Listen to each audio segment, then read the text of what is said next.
couldn't sleep the other morning, got up early out of bed, got in the car and went to my local beach, and it was well worth it. I was treated to a gorgeous morning, beautiful sunrise, and I came back with a bag full of photos, and they're now sat inside of Lightroom. So in this video, I'm going to share some tips on how I use Lightroom to edit my landscape photos, and I'll do a round trip at the end from Lightroom to Luminar to add the finishing touches, and then back into Lightroom. So let's take a look. You guys know I'm a big fan of Luminar AI, but my landscape photos always come into Lightroom first, and the reason is I started building my Lightroom catalog a long time ago, and if you look on the left hand side here, I've got over 10,000 photos sat here in this catalog. So that's where everything lives, and often for my landscapes I will actually do my initial processing inside of Lightroom. Let's have a look what we can do with this photo here. This is part of a bracketed series of 5, so if I shift click on the end and press N, you'll see that we have a mid exposure on the left there, and then 2 darker, 2 brighter, and I do that out of habit from what's arisen from my professional work,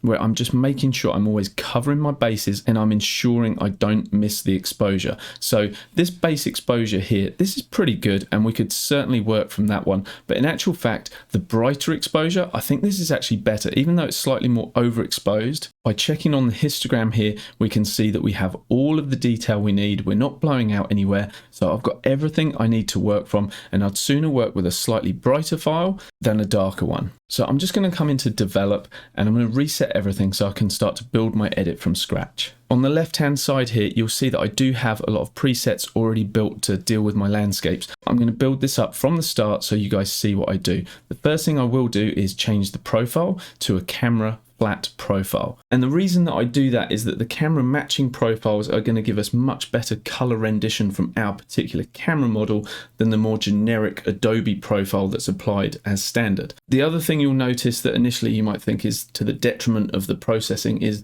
everything becomes less contrasty when you apply a flat or neutral profile, but that's actually beneficial because it gives us access to a greater dynamic range through that raw file. Incidentally, you'll only see access to the profiles if you're working on a raw photo, which is what I thoroughly recommend. If you're doing photo editing, you don't want to be working with JPEGs, you want to be working with raw wherever you can. Let's have a look at the color balance. If we cool it down, we can introduce more of those blues, or we can warm things up, but I was kind of happy where it was. Let's go for about 5700. We can introduce just a little bit more magenta. I'll bring the exposure down slightly, and we'll just bring back just a little bit of contrast.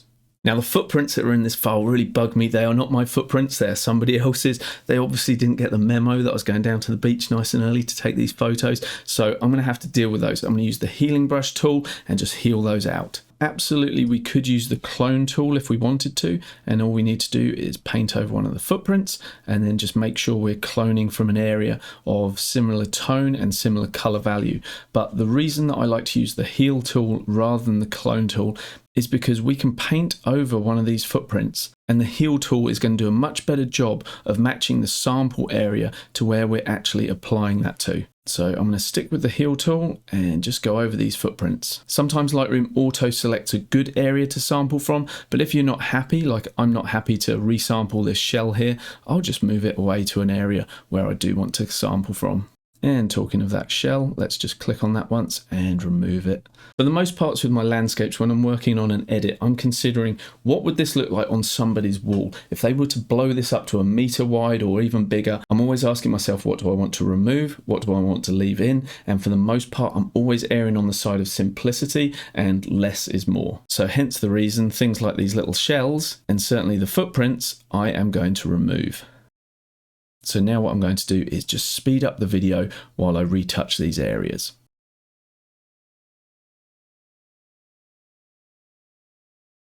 Okay, at a certain point, you'll see that the footprints get small enough that they're barely even noticeable. So once we get to that point, I'm just going to leave them alone. And I think we're about there now. I know for a fact I haven't cleaned my sensor for some time, and I can actually see sensor spots up here. But if you want to see them more clearly, just come down to this option here and turn on visualize spots. And there you can see it looks like while my lens has been off my camera, somebody just sneezed right into the body, and it looks awful. And again, if someone's getting this printed and blown up on their wall, those dust spots are going to be so visible. So I want want to make sure I clean those up. So I will do that, but if cleaning dust spots off of your photos is something that you have to deal with regularly and you find it as tedious as I do, you'll be pleased to know that Luminar Neo, which is being released and is currently on pre-sale order, they're actually building in an automatic feature which is going to use AI to identify where these dust spots are and actually automatically remove them. So I'm really looking forward to seeing that. So if that sounds like something that might be of interest to you, check out the link below because they're currently selling it before it's released at a much discounted price. So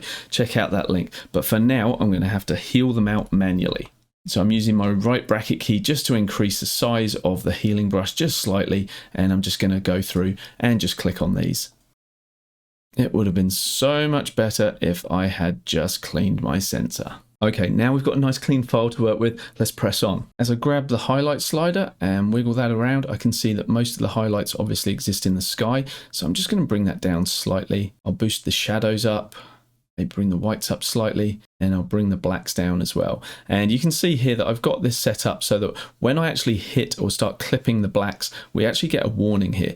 We could turn that on for the whites as well in the top right of the histogram here, just by clicking this little icon, show highlight clipping, and then when you push the whites all the way up, now we get a big red warning where we're blowing out those whites. So those are quite handy to turn on when you're actually adjusting these sliders. But you can also just dial it into taste or just keep your eye on the histogram here and see if it's starting to clip. Okay, let's move on to the present section here. And I don't really want to be playing around too much with the texture because I'm liking the idea of a nice smooth beach, just really inviting just to walk across. And I don't want to increase like crunchy texture and bring highlight to any sharp stones or anything like that. But the clarity slider may be of use because if I push this all the way to 100, obviously that's far too much, but we can certainly see all this amazing detail we've got going on in the sand. And that was what actually drew me to this photo in the first place. I'm sorry guys, I started this video not really giving us much screen real estate, so I've pressed Shift F a couple of times just to get rid of that top bar, and we can also press Shift Tab and that can get rid of all of our side panels, or we can close our panels individually if we want. But anyway, back to the clarity slider. Look, that's far too much how we have it 100, but you can certainly see that it's starting to bring out detail through the sand, and I really like that. So what I might do is just introduce a little bit of that and now move on to the dehaze. Now I'm going to push this to 100 as well because I always like to push my sliders to 100 just to see what they're doing, even push them into the negative figures. And you'll find that different raw files actually respond differently to these sliders as well. And also it comes down to personal preference as well, just how far you're willing to push those sliders. Anyway, I don't normally push the dehaze slider that far, so I'm just going to introduce a small amount of that. Okay, let's have a look at the vibrance and saturation. And again, just have a little play around, see what it's doing, see what we like. So I'm going to introduce a little bit more vibrance and perhaps a little more saturation, but we certainly don't want to go too far with those. We can go into our tone curve and we could further enhance our contrast if we want, just by introducing S curve. But I don't want to push this too far. And we can click on the toggle switch there to see our before and after of that effect. And it's subtle, but I like it. I'm not going to worry about any color or color grading changes because I prefer to do those in Luminar, and the detail section as well. Absolutely, we could add sharpening in Lightroom, but again, I actually prefer Luminar AI's sharpening algorithm than Lightroom's one. I think it does a better job. So I'm just going to leave that as well. But one thing I will look at is lens correction. Now I'm certainly going to remove chromatic aberration by ticking that box, and that is just the fringing that you sometimes see, particularly around the edge of your frame. I've zoomed into 300% and I've moved to the edge of the frame so this is easier to see. But if I tick remove chromatic aberration, see before and after, we're getting rid of all that cyan and magenta fringing that you get. So that's a really useful thing to turn on, and I'd recommend if you're building presets, make sure that you build in remove chromatic aberration into your preset. And another one that's really useful is enable profile correction. So if we turn that on and I zoom back out, let's look at our before and our after, and what Lightroom's doing for us is looking up which lens we shot that with, and it's applying corrections based on the limitations of our lens. For example, the vignetting, the darkening around the edge that you get with pretty much every lens, is trying to remove that, and any distortion, pincushion or barrel distortion, is also trying to remove that as well. So if I turn this off, turn it on, you can see that there's a very subtle shift. But oftentimes in my landscape work, I actually leave that off because I like a little bit of the vignetting, and I also feel that because we're not dealing with something structural like architecture with nice straight lines, it's often very hard to see that pin cushioning or barrel distortion.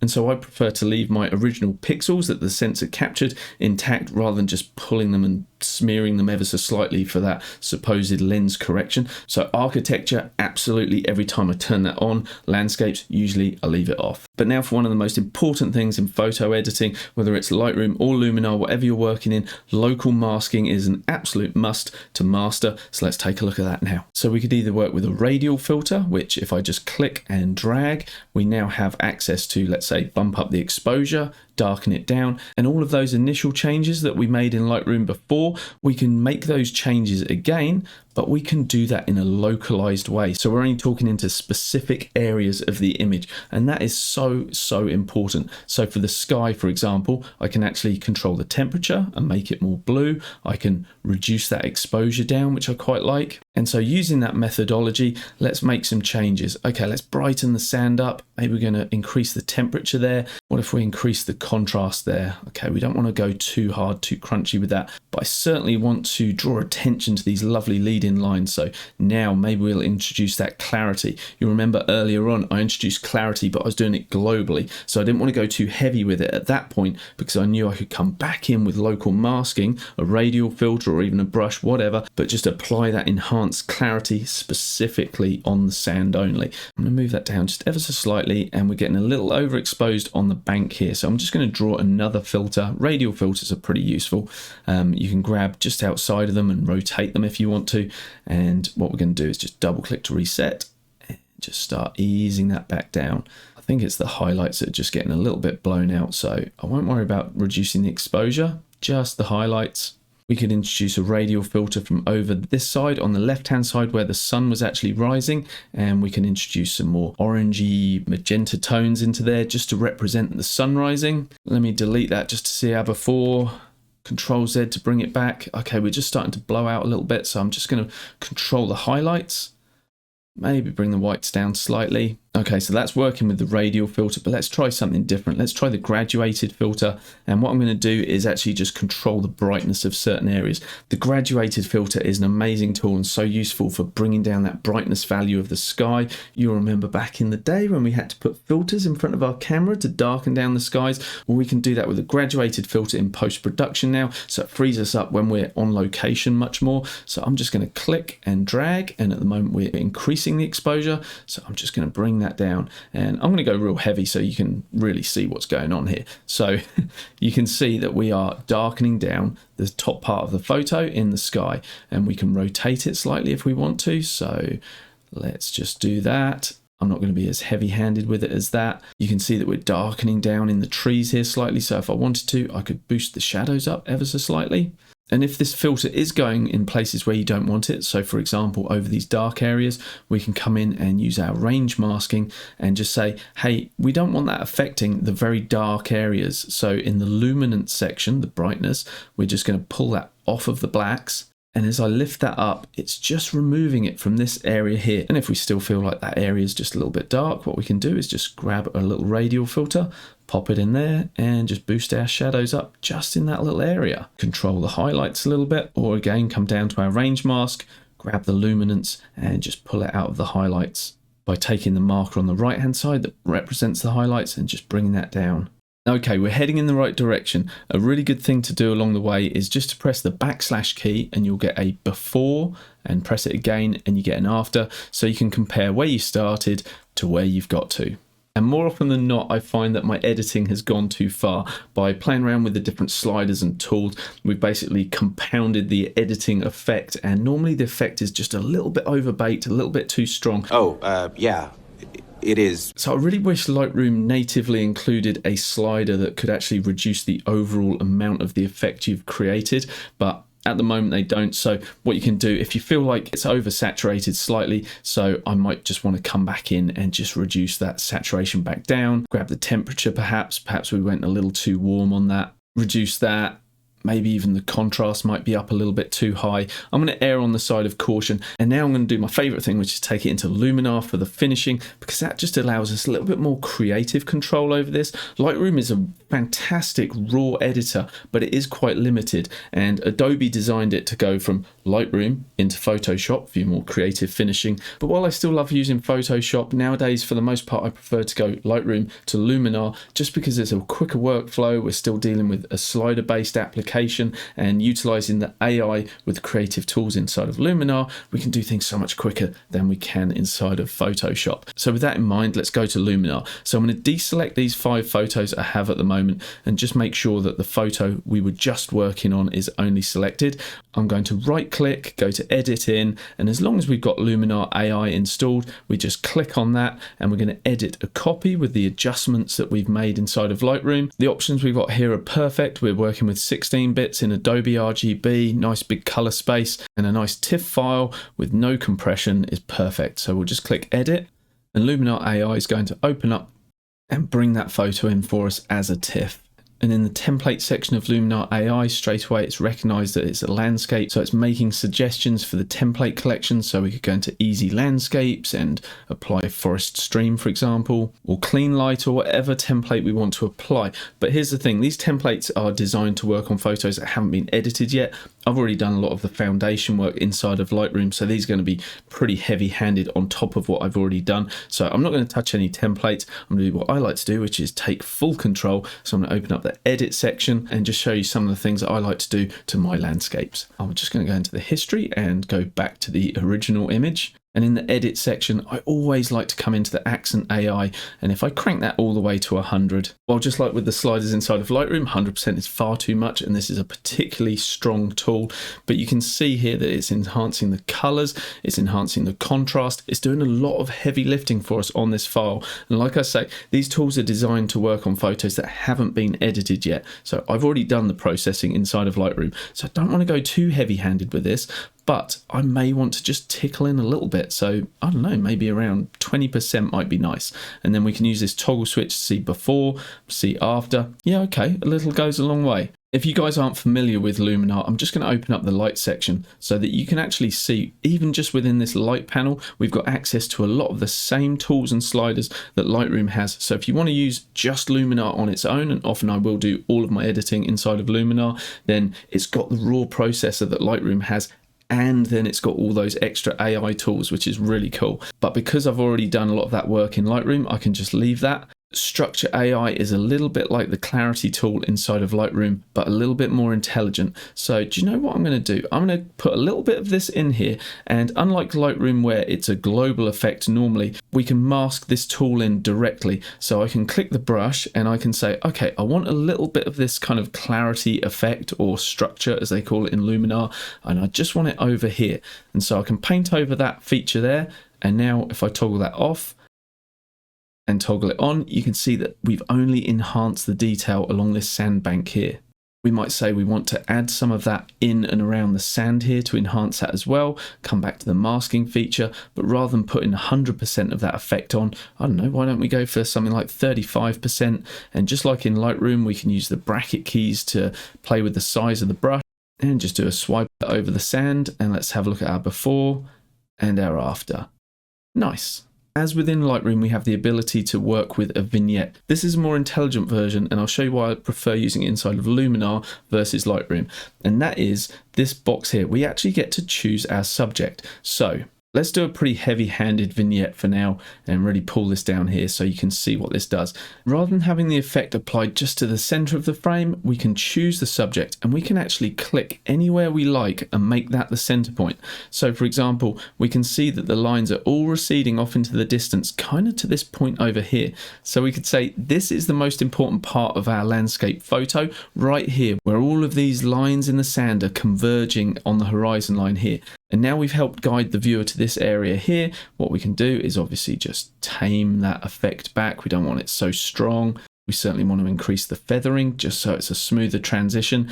And another benefit of this vignette tool over the one in Lightroom, we can actually increase the inner light. So if we want to actually boost the exposure in the center part of the vignette, we can do that. So sometimes just a little bit of that is just a helping hand as well. So Here's our before. Here's our after, really subtle, but I do like that. Before coming into my favorite bit, which is the creative section. Now this bit's a lot of fun. I don't want to veer off too much from my original camera capture on this one, but let's suppose I did want to actually change the sky. The Sky AI tool is amazing. Basically, we can just click on a sky, Luminar does a calculation and it's going to drop in the new sky. And look at the precision of the masking around the trees here on this sandbank.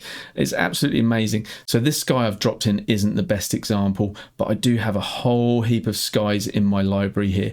And as I scroll through these, you can see that I've got access to so many different skies. If you do want to do some sky swaps, I strongly recommend don't use the ones that come with Luminar. Reason being, they're so recognizable now. So I'd recommend getting yourself a really deep sky library where you've got a lot of options. I'll put a link to my favorite one that's got over 300 skies in the kit, and you can do things inside of Luminar where you can flip them, you can change the color temperature, all sorts of stuff like this, so you have a lot of variation because everything's captured on a 50 plus megapixel camera, so they're really high quality. I try and stick to the authentic sky when I'm working with my landscapes, but for my architectural work, that sky kit's been invaluable. So yeah, I'll put a link to that below. But like I say, I'm not going to change the sky in this one, so I'm just going to turn that off. The augmented sky section here lets us add things like the moon to the sky, stuff like that. I'm not going to worry about that either.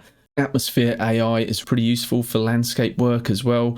For example, we could add some haze in, crank the amount up. We can play with the depth slider, and Luminar's AI intelligently maps the depth of the scene so that we can actually bring it towards us, have it recede into the background. Now, I've got to be honest, it wouldn't be the first time I'd added a bit of mist or fog inside of Photoshop, so the fact I can do that with a slider, I think that's awesome. There's so much we could do in this creative section, but I'm just going to look at two other tools. I'm going to open up the mystical tool here, and I'm going to crank the amount of that up. And I really like applying this to my landscapes. I don't know what it is, but it's something about it. It gives it a nice, soft, ethereal look. And I think that works really well for landscapes. So here's our before, and here's our after.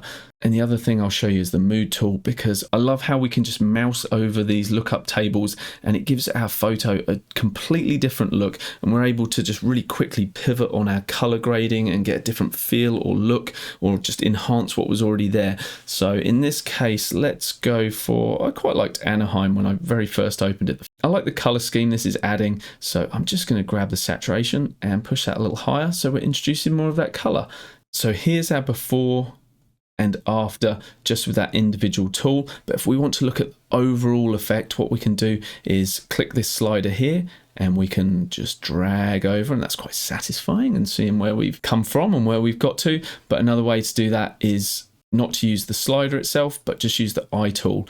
And I find that's a little more useful just for seeing the before, seeing the after. And what I like at the end of your processing, if you feel like you've gone too far, unlike in Lightroom where you're kind of stuck and have to go into the individual sliders and tools, what we can do is come down to the bottom right here and we can just grab this overall slider. We can take it to 0 so we can see where we came from, 100% where we got to, and we can go, do you know what? I don't want 100%. Maybe 50% is where we want it, maybe a little bit more, and you can just dial that in to taste. So if you're anything like me, it's really easy to get carried away. So having that slider where we can just reduce that overall effect is a real bonus. So once you're happy with the overall look, all we need to do is come to the top right, click apply, and Luminar is going to export our photo and send it back into Lightroom, and that will be brought back into our catalog.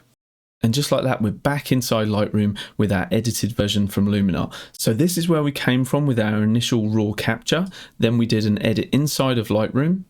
And then, as I do with most of my landscape photos, I took it into Luminar and I just took it that little bit further and added more of a creative edge to it. So there you have it, guys. That was my Lightroom to Luminar and back to Lightroom round trip. If you'd like to see a video of me out and about capturing this and the other shots from the beach that morning, just write on location in the description below. And if I get enough interest in it, I'll put a video together for you guys and upload it to the channel. Thanks for watching. I've got another video popping up around my head right now, so why don't you click that, and I'll see you in that one. Cheers for watching, guys. Bye for now.